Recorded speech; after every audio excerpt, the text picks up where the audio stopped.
بسم الله الرحمن الرحيم.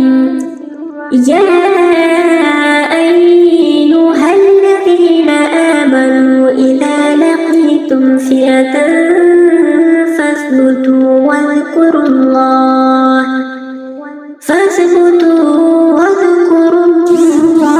كثيرا لعلكم تفلحون.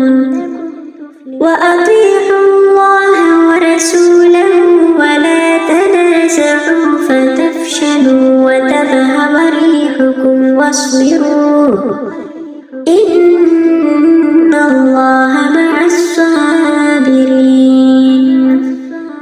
ولا